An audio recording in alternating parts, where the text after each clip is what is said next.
Di lembah Yarmuk, ketika 1/4 juta tentara Romawi mengepung kaum muslimin dari segala arah, ketika langit hampir runtuh atas kepala pasukan Islam yang tersisa, dan harapan tinggal setipis helai rambut di tengah amukan badai perang, seorang pahlawan Islam yang agung berdiri.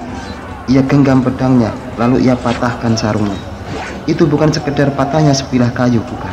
Itu adalah isyarat tak ada lagi jalan untuk kembali. Itu adalah keputusan paling berat yang bisa diambil seorang manusia, keputusan untuk mati. Ya, dialah Ikrimah bin Abu Jahal, putra dari musuh besar Islam dahulu, yang kini berdiri sebagai tameng terakhir bagi saudara-saudaranya.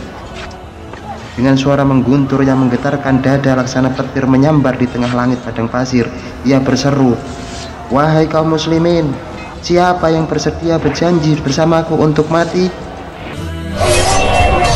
قتلت رسول الله في كل موطن واصبروا اليوم فكما هذا الموت انا يا ابن اخي وانا ابن اخي الله اكبر الله اكبر. Dari ribuan wajah yang dicekam cemas dan haus akan pertolongan, muncul 400 jiwa yang tak gentar akan ajal. Mereka maju, mereka ulurkan tangan mereka. Mereka tidak menyerahkan hidup mereka kecuali untuk mati.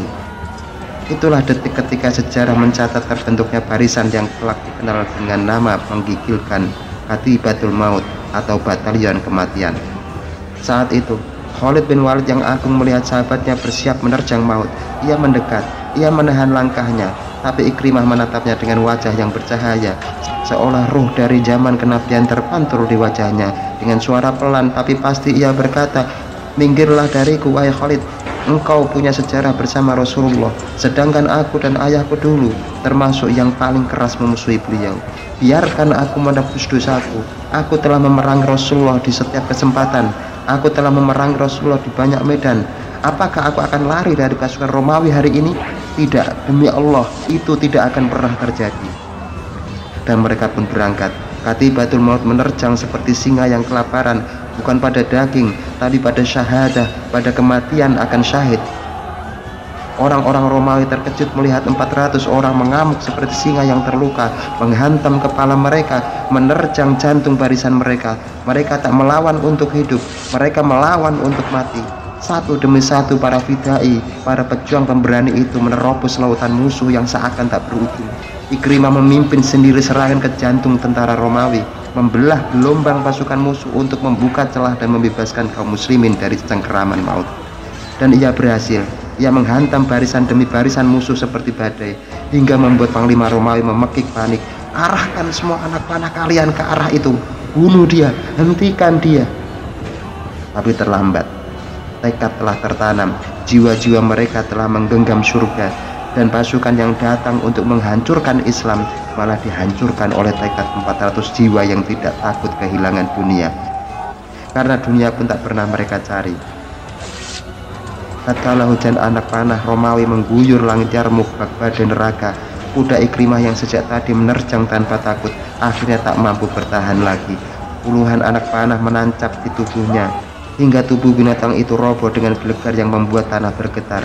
Tapi Ikrimah bin Abi Jahal, sang komandan Katibatul Maut, tidak jatuh bersama kudanya. Ia melompat dari punggung kuda yang roboh, seperti singa yang tersingkir dari batuannya, namun bukan dari keperkasaannya. Lalu ia maju sendiri menghadapi puluhan ribu pasukan Romawi, hanya dengan sebilah pedang dan jiwa yang telah bersiap dipersembahkan kepada Robnya. Saat itu, tentara Romawi memusatkan semua busur dan mata panah mereka ke arah satu titik, yaitu dada Ikrimah. Hujan maut itu menukik dari segala penjuru menuju pahlawan yang berdiri tegak seperti pilar keberanian umat. Dan saat itu pula, dada-dada kaum muslimin bergetar. Mereka melihat bukan sekedar prajurit di medan laga, tapi sebuah gambaran keikhlasan dan keberanian murni yang pernah disaksikan sejarah. Air mata dan semangat membaur, emosi mereka meledak. Maka para pejuang Katibatul Maut pun menerjang, bukan untuk hidup, tapi mereka menyusul sang komandan dalam kemuliaan mati di jalan Allah.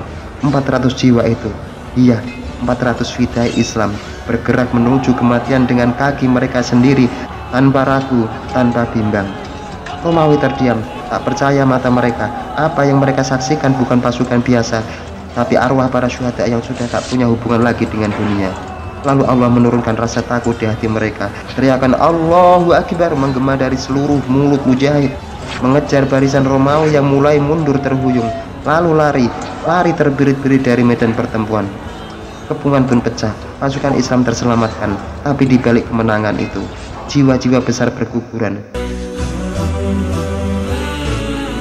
Khalid bin Walid dengan dadanya berdebar melangkah tergesa, mencari sepupunya, mencari Ikrimah. Ia menyusuri tubuh-tubuh yang gugur satu persatu hingga menemukannya, terbaring bersimbah darah di antara dua prajurit lainnya dari Katibatul Maut, yaitu Al-Haris bin Hisham dan Ayyash bin Abi Rabi'ah.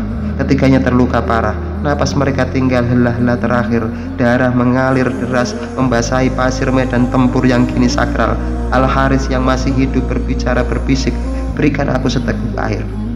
Tapi sebelum air itu menyentuh bibirnya yang kering, ia memandang ke arah Ikrimah dan berkata dengan suara lemah tapi penuh cinta, "Berikan air pada Ikrimah, dia lebih haus dariku." Air itu pun berpindah ke Ikrimah.